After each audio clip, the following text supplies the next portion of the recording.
Boa tarde, boa noite, eu não sei que horas que você está vendo esse vídeo. Aqui quem fala é o professor Marcelo Lasno e hoje vamos trabalhar sistema endócrino, meus amigos. Então está aqui a nossa representação do sistema endócrino. Então vou colocar aqui em tela cheia para que a gente possa acompanhar então toda a explicação desse sistema. Então vamos lá. Gente, o sistema endócrino, assim como o sistema nervoso, eles são sistemas de regulação. Então, são sistemas de controle. Então, é por isso até importante que a gente comece com esses sistemas, né, para depois passar para outros sistemas. Tá? É importante que a gente tenha uma visão, né, dos sistemas controladores antes daqueles chamados sistemas controlados. Né? Então, essa é a função desses dois sistemas. Como o foco da aula hoje é o sistema endócrino, é dele que a gente vai falar. Tá? O sistema endócrino é constituído de órgãos que secretam, ou seja, liberam substâncias úteis para o corpo. Esses órgãos são chamados de glândulas. O processo de secreção das substâncias ocorre tendo como referencial o sangue. Então, se houver uma secreção para o sangue, dentro da corrente sanguínea, você vai chamar a glândula de glândula endócrina. Se a secreção ocorrer para fora da corrente sanguínea, você vai chamar a secreção de exócrina. Aqui eu coloquei, né, duas imagens para entender um pouco esse processo secretivo. Então, aqui à esquerda, vocês estão vendo a secreção exócrina, que não envolve a corrente sanguínea, e aqui a secreção endócrina, que envolve a corrente sanguínea. Então, os produtos de secreção eles vão ser lançados aqui dentro do vaso sanguíneo e então vão circular por todo o corpo. Circulam por todo o corpo e acham as suas células target, né? Ou seja, as suas células-alvo. Essas células-alvo são identificadas por quê?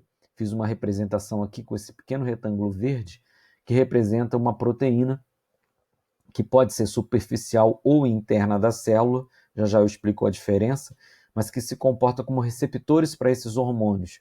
Os hormônios que foram secretados pela célula glandular percorreram o corpo pelos vasos sanguíneos e chegaram às células-alvo. O que define uma célula como alvo é a presença de um receptor específico para aquele hormônio.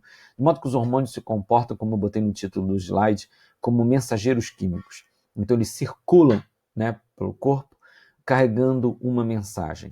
A diferença entre a proteína estar superficial ou interna diz respeito à natureza química dos hormônios. Existem vários tipos de hormônio.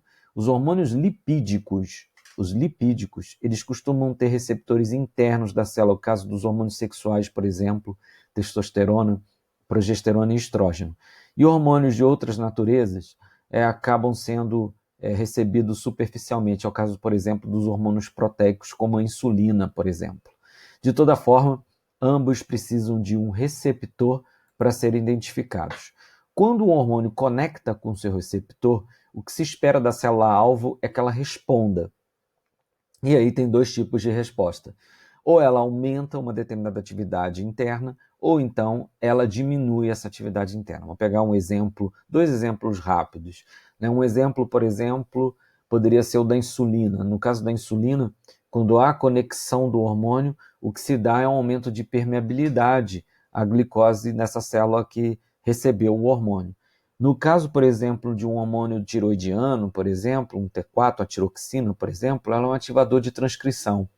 Então, quando esse hormônio conecta com a célula-alvo, vai promover na célula uma atividade de transcrição aumentada. Só relembrando que a atividade de transcrição constitui um processo intermediário, no entanto crucial, para que ocorra a síntese proteica. A transcrição é a produção do RNA a partir do DNA. Então aqui é esse exemplo que eu estava comentando da insulina, tá vendo? Quando a célula-alvo percebe a insulina conecta com o receptor e a canal de glicose, na verdade seria melhor, a permease de glicose estava fechada. Quando tem essa conexão, você vê que muda a condutibilidade à glicose, ou seja, a glicose que antes não conseguia passar, passa.